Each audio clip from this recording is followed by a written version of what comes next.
Hey guys, welcome back to 100. So ఈరోజు market పడిపోయింది కదా. సో మన తమ్నైల్ చూసి ఉంటారు, అవసరం లేని డబ్బు మాత్రమే మార్కెట్లో పెట్టాలి అని. అదేంటి వింతగా అవసరం లేని డబ్బు ఏంటి? డబ్బు అనేదే అవసరానికి యూజ్ అవుద్ది. అలాంటిది మనం అవసరం లేని డబ్బు అని మాట్లాడుతున్నా అంటే ఒక చిన్న లాజిక్ మీరు ఆలోచించండి.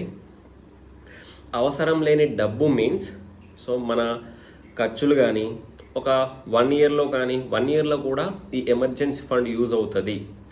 లేకపోతే మనకు 1 ఇయర్ లోపు కూడా ఈ ఖర్చులు వస్తాయి. ఈ మంత్కి ఈ రెంట్కు ఈ డబ్బులు కావాలి. లేకపోతే కొందరికి ఏంటంటే స్కూల్ పిల్లలు ఉంటే వాళ్ళకి ఫీజెస్ కావాలి, పెద్దవాళ్ళ పేరెంట్స్ ఉంటే వాళ్ళకి ఇన్సూరెన్స్ కావాలి, మన ఇన్సూరెన్స్ కావాలి, మన మంత్లీ రెంట్స్ కావాలి, మన ఫుడ్ కావాలి.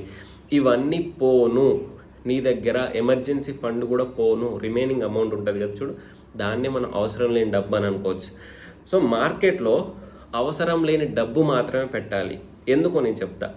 ఇప్పుడు ఈరోజు మార్కెట్ ఉంది, మన చాలా వరకు ఏం చెప్తారంటే, చాలా వరకు తెలిసిన వాళ్ళు కానీ యూట్యూబ్లో కానీ ఫ్రెండ్స్ కానీ, అరే ఈరోజు మార్కెట్లో డబ్బులు పెట్టరా, నీ దగ్గర 1,00,000 కదా, ఆ 1,00,000 పెట్టు, నెక్స్ట్ మంత్ ఆటోమేటిక్గా మార్కెట్ ఎట్లా రిటర్న్స్ వస్తాయి, పెరిగే ఛాన్స్ ఉండొచ్చు. సో 1,00,000కు నీకు 1,10,000 1,20,000 వస్తుంది. సో నీకు 20% రిటర్న్స్ వస్తున్నాయి కదా, పెట్టేయమంటారు అన్నట్టు. సో మనిషి అన్నప్పుడే ఆశావాది, ఆశ ఎక్కువ ఉంటుంది. సో అలా ఏం చేస్తామంటే ఆ డబ్బులు పెట్టేస్తాం అన్నట్టు. సో మన బ్యాడ్ లక్క లేకపోతే మార్కెట్ గుడ్ లక్క అర్థం కాక బయట ఇప్పుడు వార్ న్యూస్ వచ్చింది కదా, అలా వార్ న్యూస్ కానీ లేకపోతే ఏదైనా ఒక గ్లోబల్గా ఇంపాక్ట్ అయ్యే న్యూస్ కానీ రావడం వల్ల ఆ 1 మంత్ అనేది మార్కెట్ డౌన్లో ఉండిపోద్ది. 1 మంత్ కాదు, 1 ఇయర్, కొన్ని ఇయర్స్ కూడా. ఇప్పుడు ఆల్ టైమ్ బ్రేక్అవుట్, ఒక 10 years తర్వాత ఆల్ టైమ్ బ్రేక్అవుట్ అవుతుంది, 5 years తర్వాత ఆల్ టైమ్ బ్రేక్అవుట్ అవుతుంది అని వింటున్నారు కదా.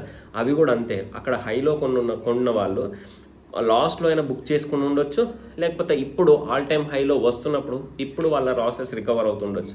నేను చెప్పేది ఏంటంటే, మీ దగ్గర అవసరం లేని డబ్బులు మీ అన్నిటి బేసికల్గా చాలా వరకు ఏం చేస్తామంటే, మిడిల్ క్లాస్ వాళ్ళం కాబట్టి ఫస్ట్ మన అవసరాలు తీర్చుకుంటాం, తర్వాతనే సేవింగ్ చేస్తాం. నెక్స్ట్ ఒక వీడియోలో హౌ టు సేవ్ అనేది ఒక చిన్న కాన్సెప్ట్ ఉంది, దాన్ని చేస్తా. దానికంటే ముందు ఈ వీడియో ఇంపార్టెంట్ కాబట్టి ఇది చెప్తున్నా అన్నట్టు. మీకు అవసరం లేని డబ్బు, మీ ఖర్చులన్నీ పోను, రిమైనింగ్ డబ్బులు మీకు అసలు ఎమర్జెన్సీ ఏం లేదు, ఇంకా పెట్టేసుకుంటే ఈ డబ్బులు మార్కెట్లో పెట్టా అంటే నాకు 5 years వరకు కూడా ముట్టుకోవాల్సిన అవసరం లేదు. 1,000 రూపాయలు పెడుతున్నా అంటే ఈ 5 years వరకు కూడా నాకు అవసరం లేదు. ఎవరైతే ఇన్వెస్ట్మెంట్ చేసుకుంటామనే వాళ్ళు, సో ట్రేడింగ్ చేసుకునే వాళ్ళు కూడా నీకు అవసరం ఉన్న డబ్బు ట్రేడింగ్లో పెట్టకు. ఈరోజు నువ్వు బై సైడ్ తీసేసుకొని మార్కెట్లో ఉంటే మార్కెట్ సెల్ సైడ్ వెళ్ళిపోయింది అన్నట్టు. సో నీకు ఆల్మోస్ట్ చాలా వరకు లాస్ ఉంటుంది. చాలామంది ఈరోజు ట్విట్టర్లో పెడతారు, లేకపోతే ఇంకెక్కడైనా పెడతా ఉంటారు ఎంత లాస్ అయ్యామనేది. సో మనం చెప్తుంది ఏంటంటే, నీకు ఈ డబ్బుతోని పని ఉంది అంటే నువ్వు మార్కెట్లో పెట్టకు. నువ్వు ఎవరు చెప్పినా వినకు. నువ్వు ఈవెన్ ఎంత తోపు ట్రేడర్ అయినా, ఎంత ప్రాఫిట్ బుకింగ్ చేసుకునే ట్రేడర్ అయినా చెప్పినా వినకు. నీకు అవసరం లేదా అప్పుడే పెట్టు. 100 రూపాయలైనా కూడా నాకు ఈ 100 రూపాయలతో అవసరం లేదు, ప్రజెంట్ నాకు అవసరం లేదు, సో నేను పెడతా.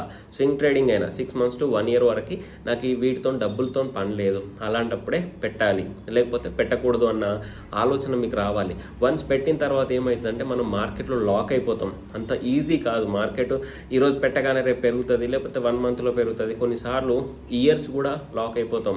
అర్థమైంది కదా. ఇప్పుడు ఈ వార్ ఉంది, ఇది ఎంతసేపు కంటిన్యూ అవుతుందో తెలియదు, ఎన్ని రోజులు ఉంటుందో తెలియదు, ఎంతమంది ఇన్వాల్వ్ అవుతారో తెలియదు, రేపు పొద్దున్నే మళ్ళీ బ్యాక్ అవ్వచ్చు అన్నట్టు. సో మాకు ఒక్కసారి మార్కెట్ పడుతుంది అని తెలిసిన తర్వాత అది ఎక్కడి వరకు కూడా పడుతుందో మనకు తెలియదు అన్నట్టు. అంటే పడుతుంది అని నేను చెప్పట్లేదు, పడితే ఎక్కడి వరకు పడుతుందో తెలియదు, వెళ్ళిపోతే ఎక్కడి వరకు వెళ్ళిపోతుందో తెలియదు అన్నట్టు. అందుకే మార్కెట్లో నీకు అవసరం లేని డబ్బు మాత్రమే పెట్టాలి. ఇంకొకటి సెకండ్ పాయింట్, అప్పులు, ఫ్రెండ్స్ దగ్గర అప్పు తీసుకొచ్చి పెట్టడం, లేకపోతే లోన్స్ తీసుకొచ్చి పెట్టడం, ఇలాంటివి కూడా చేయకూడదు. ఎందుకంటే ఇప్పుడు నీకు ఆల్రెడీ నీకు కొన్ని ఈఎంఐలు అవి ఉంటాయి. మళ్ళీ కొత్తగా మార్కెట్ కోసం అప్పు తీసుకొచ్చి పెట్టడం వల్ల ఆ ఈఎంఐ కూడా యాడ్ అవుతుంది కదా. నీకు ఫర్ ఎగ్జాంపుల్ మార్కెట్ స్టేబుల్ అయిపోయి కన్సోలిడేషన్లో ఆగిపోయింది అనుకోండి, నువ్వు పెట్టిన స్టాక్ దరిద్రం కొద్దీ పడిపోయింది, ఆ రిజల్ట్స్ బాగాలేవు, అది కన్సోలిడేషన్లోకి వెళ్ళిపోయింది, లేకపోతే డౌన్ అయిపోయింది. అప్పుడు ఏంటి పరిస్థితి? ప్రజెంట్ ఉన్న ఈఎంఐలు కట్టాలి, ఇప్పుడు కొత్తగా తీసుకొచ్చిన ఈఎంఐ కట్టాలి. ఈ రెండు కలిపితే మనకు మైండ్ మీద ప్రెషర్ అయిపోద్ది. చాలా వరకు మీరు చూసే ఉంటారు వీడియోలలో. రీసెంట్గా ఒక ఆయన సెల్ఫీ వీడియో తీసి పెట్టే ట్రైన్ పట్టాల పైన చనిపోయాడు అన్నట్టు, అప్పులు భరించలేక, అప్పులు వాళ్ళు అడుగుతూ ఉండడం వల్ల. సో అందుకే మీరు ఒకసారి మంచిగా ఆలోచించండి, అప్పులు తీసుకొచ్చి మార్కెట్లో పెట్టకూడదు.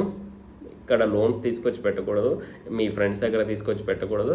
క్రెడిట్ కార్డ్ నుంచి విత్డ్రా చేసి కూడా పెట్టకూడదు. క్రెడిట్ కార్డులో లేట్ అయిపోతే 20-30% కూడా ఇంట్రెస్ట్ రేట్ పడుతూ ఉంటాయి. మీరు అది అర్థం చేసుకోవాలి. ఈవెన్ క్రెడిట్ కార్డు కూడా మార్కెట్ కోసం విత్డ్రా చేయకూడదు. ఓకే, అందుకే ఫైనల్గా చెప్పేది ఏంటంటే మీ దగ్గర డబ్బు ఉన్నప్పుడు మాత్రమే మార్కెట్లో ఇన్వెస్ట్మెంట్ చేయండి. మార్కెట్ ఎక్కడికి వెళ్ళదు, స్టాక్స్ ఎక్కడికి వెళ్ళవు. ఆ స్టాక్స్ అక్కడే ఉంటాయి, మార్కెట్లు అక్కడే ఉంటాయి. మనం ఇబ్బంది పడకుండా ఉండాలి అంటే వెయిట్ ఫర్ ఎ వైల్. నీ దగ్గర డబ్బు క్రియేట్ చేసుకో, కొంచెం సేవ్ చేసుకో, ఆ తర్వాతనే ఇన్వెస్ట్మెంట్ చేసి. అంతకుమించి ఇంకొక పని చేయకు. వాళ్ళెవరో యూట్యూబ్లో చెప్పారు, వీళ్ళెవరో యూట్యూబ్లో చెప్పారు, ఆప్షన్ సెల్లింగ్లో డబ్బులు వస్తాయి, ఆప్షన్ బయింగ్లో డబ్బులు వస్తాయి. సో మార్కెట్ ఎప్పుడు ఎలా తిరుగుతుందో తెలీదు. ఓకే, లక్షలు పోగొట్టుకోకండి. ఈవెన్ ఏ అమౌంట్ అయినా 1 రూపీ అయినా అనవసరంగా పోగొట్టుకోకండి, అనవసరమైన ఖర్చులు చేయకండి. అది చెప్దామని ఈ వీడియో చేశా. ఓకే, మీకు అర్థమైంది అనుకుంటున్నా. అవసరం లేని డబ్బు మాత్రమే మార్కెట్లో పెట్టాలి. నీకు అవసరం ఉన్న డబ్బు మార్కెట్లో ఎప్పుడు పెట్టకూడదు. ఇది ఫైనల్గా వీడియో. Thank you. జై హింద్.